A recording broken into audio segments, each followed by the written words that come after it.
இன்னைக்கு விஞ்ஞானத்திற்கு என்னவெல்லாம் தேவையோ எல்லா கந்த சஷ்டி கவசத்துல இருக்கு. இந்த முழு கந்த சஷ்டி கவசத்துல அவ்வளவு சயின்ஸ் இருக்குது. கந்த சஷ்டி கவசத்தை மட்டும் பாடினீங்கன்னா போதும், இருக்கக்கூடிய எல்லா பிரச்சனைகளும் காணாம போயிடும். கந்த என்று குறிப்பிட்டது நம்முடைய தொப்புள் கொடிக்கு கீழே இருக்கக்கூடிய 2 இன்ச் பகுதியில் இருக்கக்கூடிய பகுதி. சஷ்டி என்றால் அது சட்டி. கந்த சஷ்டி கவசம்.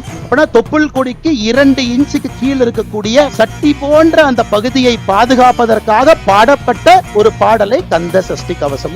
தமிழ் மொழியிலே ஆன்மீகமும் அறிவியலும் கலந்திருக்கிறது என்று சொல்லுகின்றோம். இந்த மொழியை பிரிச்சு பார்க்க முடியாது. இன்னைக்கு கந்த சஷ்டி கவசம் நம்ம பாடுறோங்க. 20 நிமிஷம் நம்ம பாட போறோம்.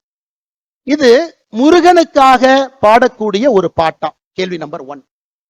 இல்ல இது ஒரு மந்திர நூலா? இந்த நூலுக்குள்ள ஒரு மந்திரம் இருக்கு. சில பேர் அதையும் சொல்றாங்க. அதையெல்லாம் தாண்டி கந்த சஷ்டி கவசத்தை மட்டும் பாடினீங்கன்னா போதும், இருக்கக்கூடிய எல்லா பிரச்சனைகளும் காணாம போயிடும். இது 3 விதமாக இலக்கியமாக பார்க்கின்றார்கள், பக்தியாக பார்க்கிறாங்க, ஆன்மீகமா பார்க்கிறாங்க. கந்த சஷ்டி கவசம். கந்தங்கிறது என்னங்க ஐயா? நம்முடைய தொப்புள் கொடி எங்க இருக்கோ அங்கே இருந்து 2 இன்ச் கீழே வந்தீங்கன்னா நாபி கமலம் இருக்குங்க. உடம்பிலே சில இடத்துல மட்டும்தான் நம்முடைய நர்வஸ் சிஸ்டம் அங்க மட்டும்தான் போய் எண்ட் ஆகுதுங்க ஐயா, பாதங்கள்ல, கைகள்ல. அதே போல தொப்புளுக்கு கீழே 2 இன்ச்ல அது போய் நிக்குது. அதை பழைய தமிழ்ல 18ஆம் நூற்றாண்டுல சென்னி மலையில இந்த நூலை முதலாக சுப்பிரமணிய சாமிக்கு முன்னாடி ஏற்றிய பொழுது தேவராய சுவாமிகள் அவர்கள் கந்த என்று குறிப்பிட்டது நம்முடைய தொப்புள் கொடிக்கு கீழே இருக்கக்கூடிய 2 இன்ச் பகுதியில் இருக்கக்கூடிய பகுதி. சஷ்டி. இன்னைக்கு சஷ்டி ஒரு நாளாக கொண்டாடுகின்றோம்.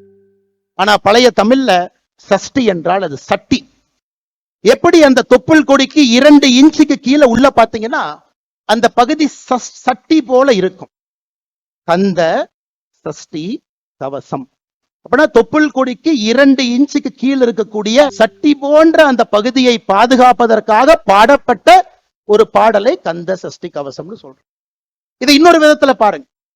சட்டியில் இருந்தா தான் அகப்பையில வரும், சஷ்டியில் இருந்தால் தான் அகை பையில் வரும். சஷ்டியில விரதம் இருக்கிறீங்கன்னா அகை பையில உயிர் உண்டாகும் என்பதற்காக சொல்லப்பட்டது.